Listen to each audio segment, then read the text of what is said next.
Une personne sans référence, un bon matin devient une légende. Namesana nangate koyebanae. Les courtes prières en public et les résultats sont magnifiques. C'est qu'elle est nanga koumenana aussi. Il m'appelait, je le sais, Likabwezo pela katinanga. Namituni ponanini. Vous salue dans le nom précieux de notre Seigneur Jésus-Christ. Ça a toujours été un plaisir pour nous de vous retrouver dans ces tranches de temps d'édification avec votre structure ATK Édification et votre serviteur que nous sommes. Nous bénissons énormément le Seigneur pour la grâce qui ne cesse de nous accorder. Alors, nous voulons profiter de ces moments pour partager avec vous la parole de Dieu, parce que l'objectif que nous poursuivons, c'est de nous édifier sur le fondement apostolique et prophétique, afin que nous puissions rester sur le modèle biblique que nous avions hérité des apôtres et de prophètes.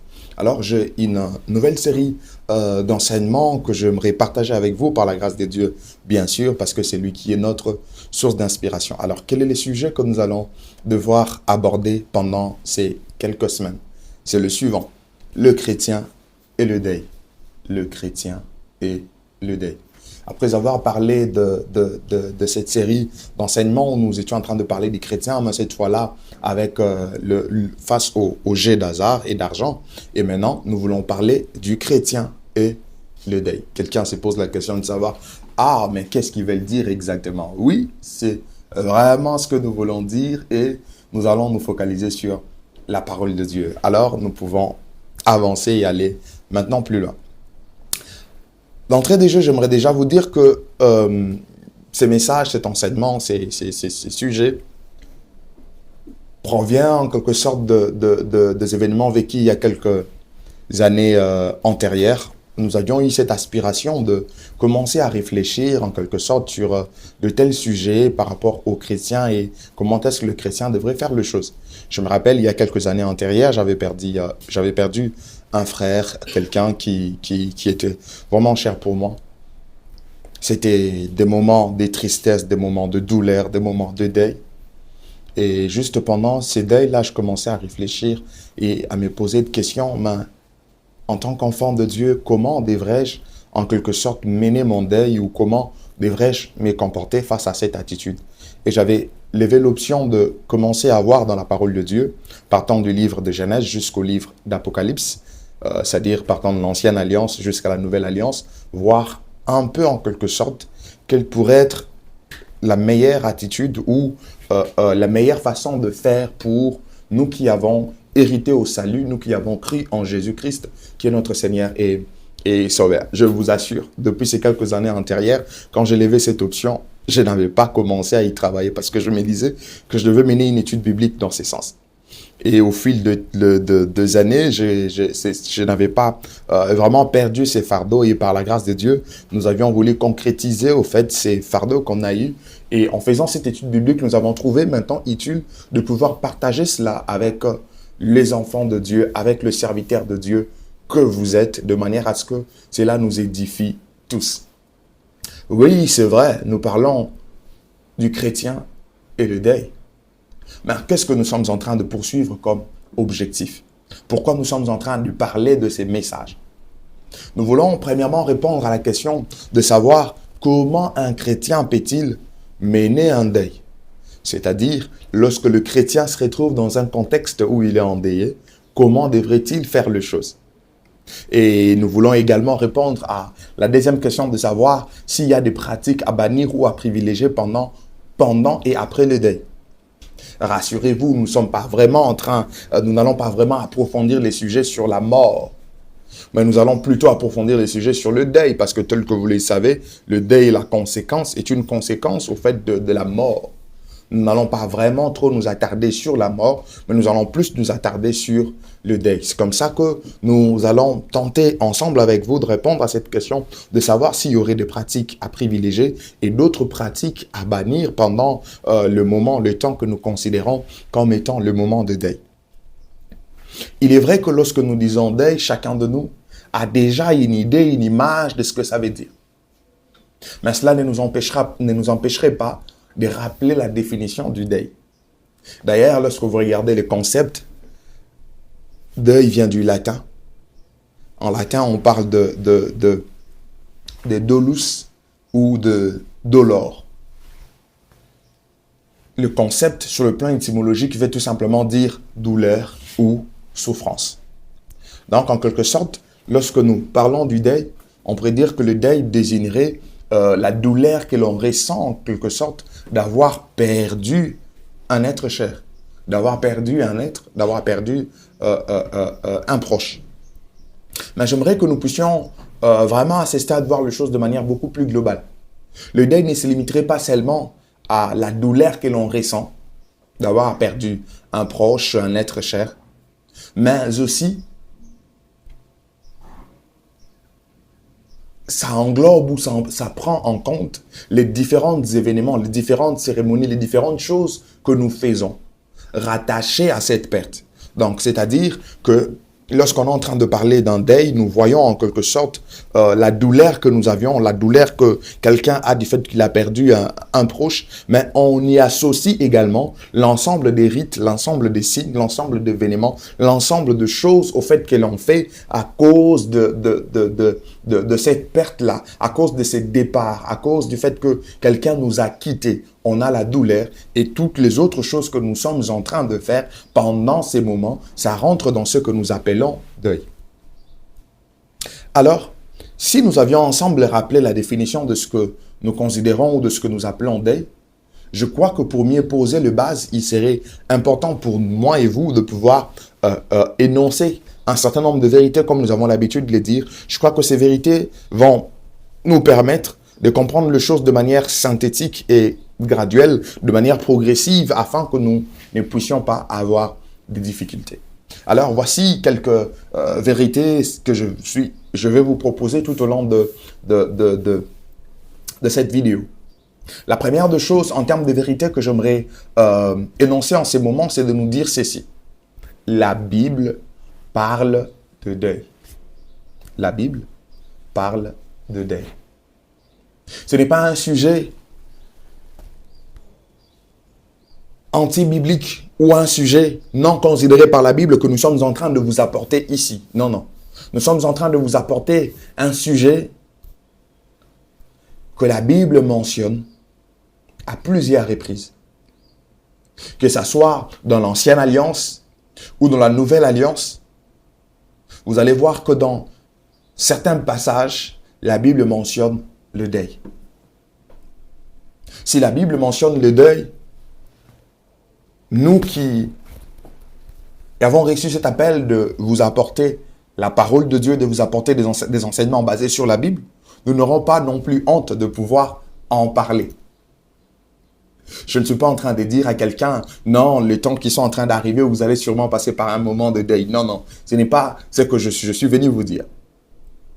Mais nous voulons tout simplement, à ces sujets, avoir beaucoup plus d'informations autour de la parole de Dieu. Donc, la Bible parle de deuil. La Bible mentionne le deuil. Il y a toute une panoplie de textes. Je peux vous donner quelques exemples. Vous allez voir que la Bible parle du deuil de Joseph. Le deuil que son père, Israël, Jacob, avait été en train de mener parce qu'on était venu lui donner l'information selon laquelle son fils, Joseph, qu'il aimait beaucoup, a été tué par une bête féroce. Alors que ce n'était pas vrai. Dans Genèse chapitre 37, le verset 34, la Bible est en train de parler du deuil que Jacob a y amené pendant ces moments à cause de l'information qui lui a été donnée. Il y a eu également le deuil de Jacob lui-même, c'est-à-dire lorsque Jacob était mort pendant que ses enfants se retrouvaient en Égypte par l'entremise de son fils Joseph. Il y a eu un deuil qui a été organisé à son honneur. Et la parole de Dieu n'a pas eu honte de mentionner cela. Lorsque vous lisez Genèse chapitre 50, le verset 4, vous prenez aussi la fourchette allant du verset 10 au verset 11, on est effectivement en train de parler de ce deuil de Jacob. La Bible parle du deuil de Moïse lorsque vous lisez Deutéronome chapitre 34, le verset 8. La Bible mentionne le fait que Dieu lui-même avait enterré les corps de Moïse. La Bible ne se limite pas là. La Bible parle de deuil de Saül et de Jonathan à cause du fait que Saül et Jonathan étaient morts. Lorsque nous regardons dans 2 Samuel chapitre 1, nous pouvons voir comment est-ce que David et le peuple avaient organisé un deuil à cause du départ de Saül et de son fils Jonathan qui était mort sur le champ de bataille. La Bible parle du deuil de Josias, la Bible parle du deuil de Samuel. Lorsque vous lisez la parole de Dieu dans 1 Samuel chapitre 28, le verset 3, on parle de deuil de Samuel. La Bible parle même de deuil de Sarah. Lorsque vous lisez Genèse chapitre 23, verset 32, la Bible parle du deuil d'Adrimon. Lorsque vous lisez Zacharie chapitre 12, le verset 11, la Bible parle du deuil de Lazare. Lorsque vous lisez Jean chapitre 11, d'ailleurs, c'était pendant que Jésus était encore sur la terre. Donc, il y a toute une panoplie de textes, il y a toute une panoplie de deuils mentionnés dans la Bible. Ça, c'est la première des choses vraiment sur laquelle nous devrons nous mettre déjà d'accord. Donc, si nous nous mettons d'accord sur la première des choses en se disant que la Bible parle de deuil, alors on peut maintenant évoluer. Alors, évoluons. Deuxième vérité que j'aimerais partager avec vous, c'est de vous dire ceci. Le deuil surprend l'homme. Le deuil surprend l'homme. Je pourrais même dire, le deuil surprend toujours l'homme. Pourquoi nous sommes en train de le dire? C'est tout simplement parce que dans la plupart des cas, il est difficile de pouvoir déterminer d'avance à quel moment on aura un deuil ou à quel moment quelqu'un va mourir. Il y a toujours ces caractères d'incertitude, il y a toujours ces caractères de manque de maîtrise de la part de l'homme. C'est un élément qu'on ne sait pas, c'est un événement qu'on ne sait pas toujours organiser en avance.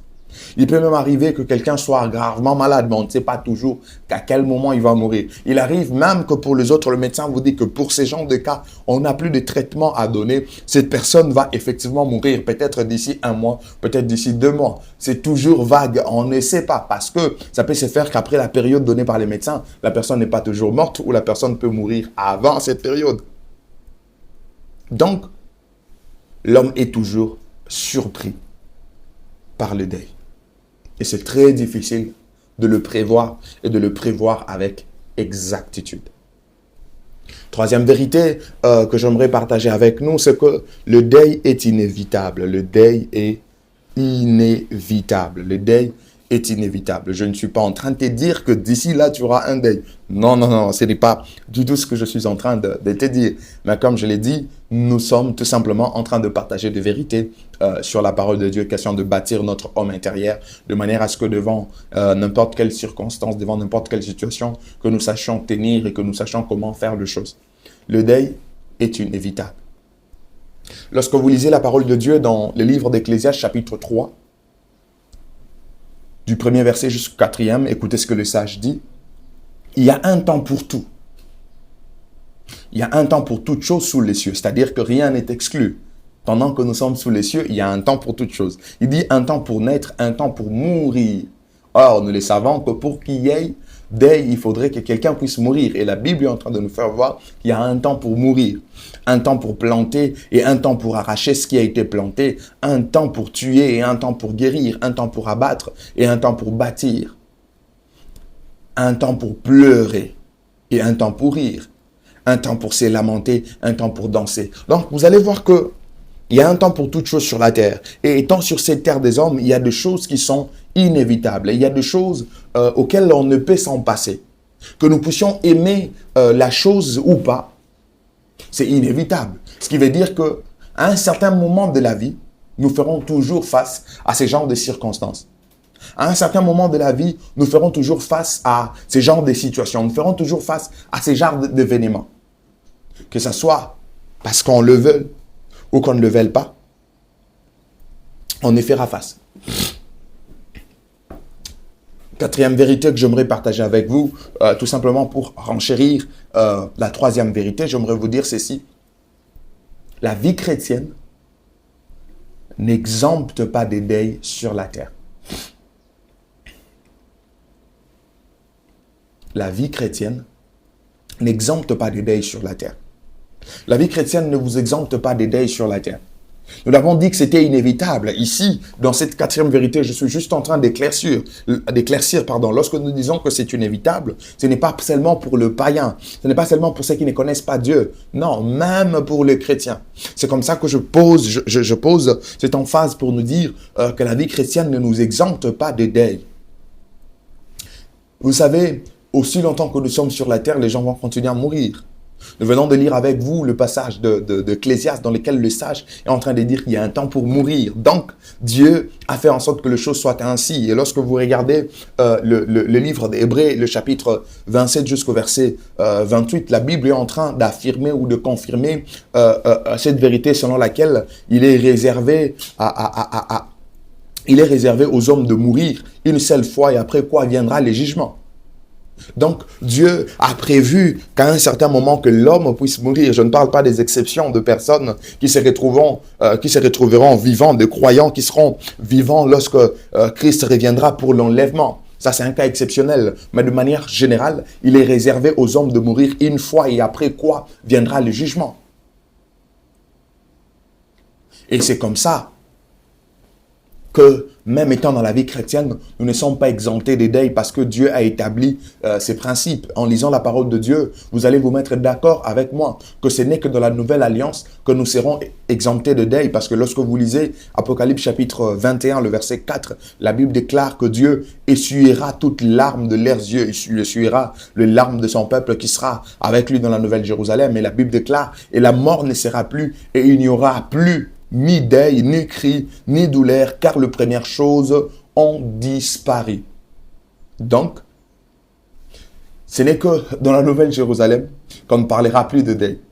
Mais pendant que nous sommes sur la terre, nous parlerons de deuil. Mon frère, ma sœur, j'aimerais t'assurer, même en étant chrétien, tu seras confronté à des cas de deuil. Tu seras confronté à des cas de perte de proches. Peut-être que tu l'as déjà vécu.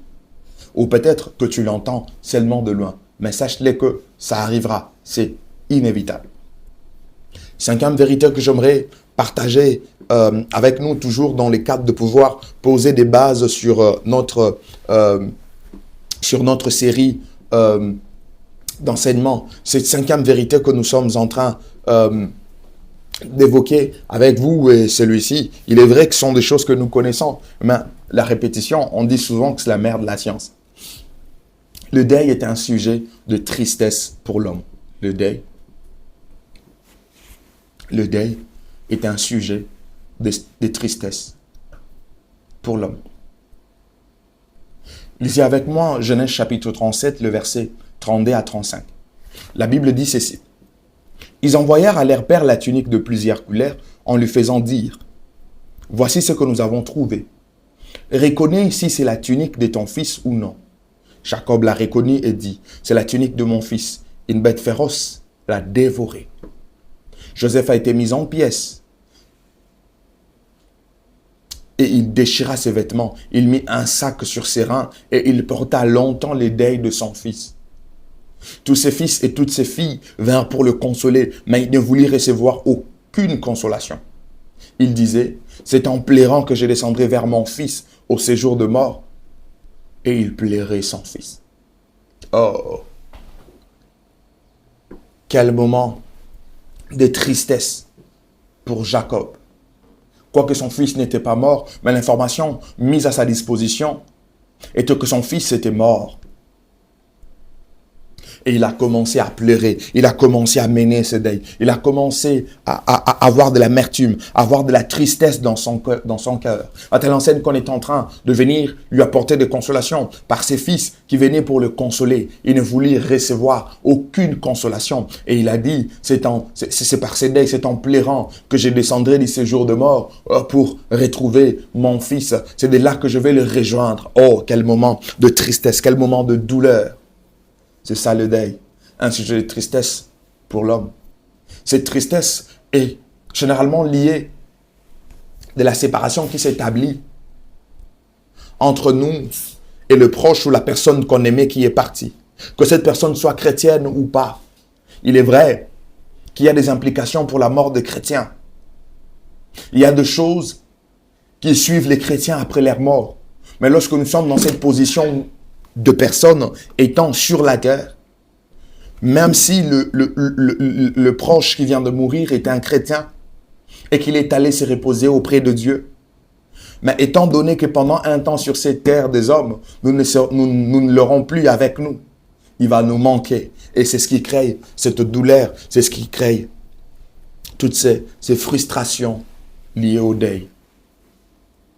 Sixième vérité que j'aimerais partager avec nous autour du deuil, c'est que le deuil peut rendre déprimé.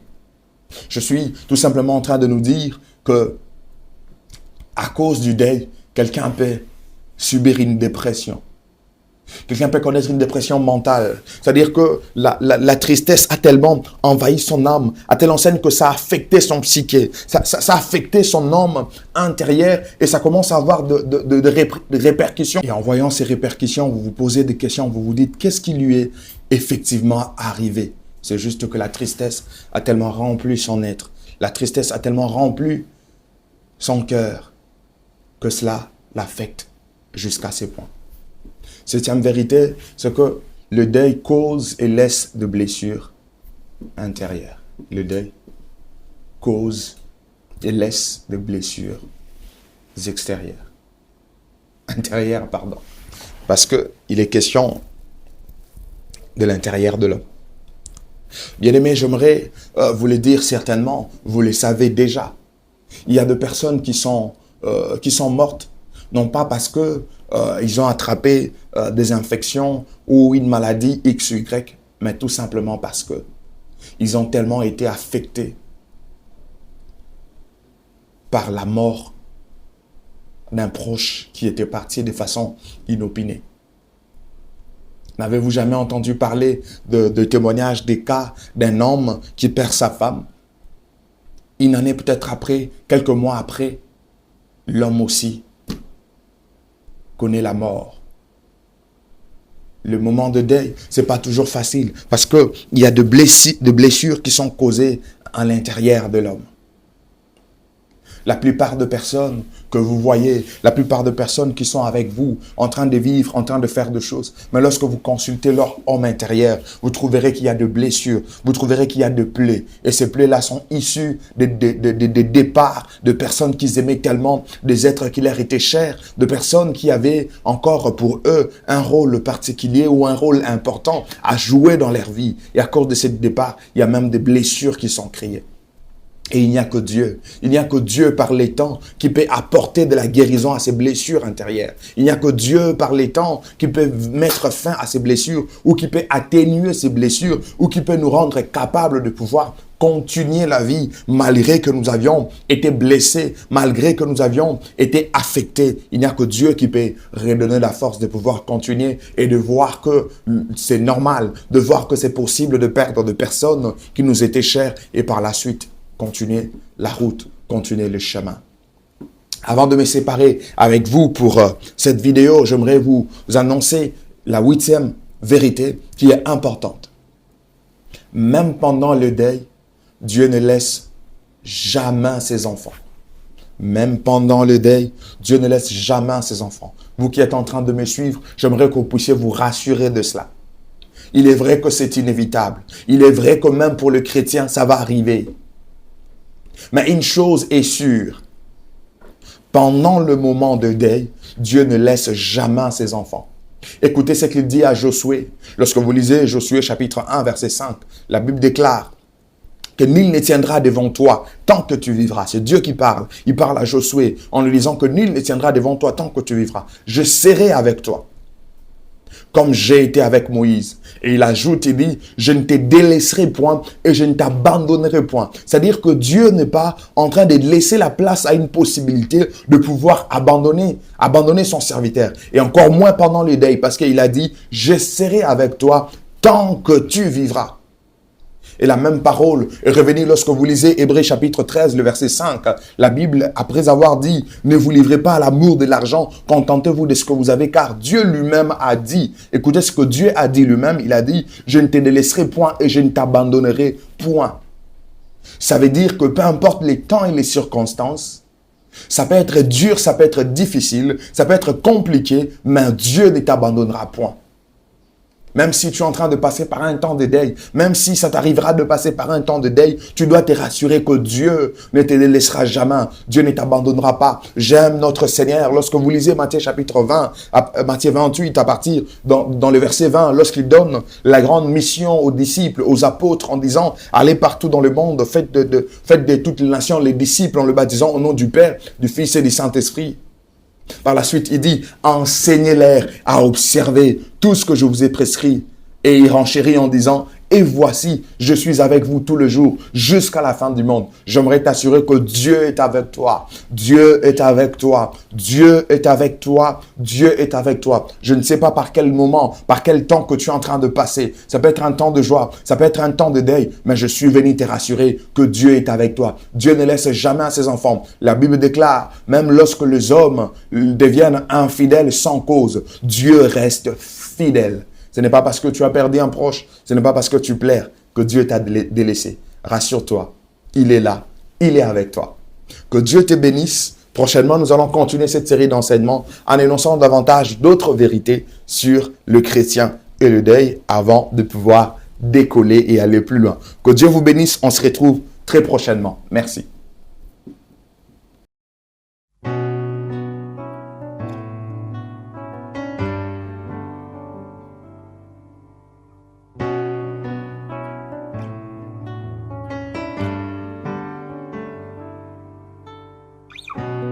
Une personne sans référence, un bon matin devient une légende. Namesana nangate koyebanae. Les courtes prières en public et les résultats sont magnifiques. C'est qu'elle est nanga kogumenana l'océan. Il m'appelait, je le sais. Likabwezo pela katinanga na mituni pona nini ezo umela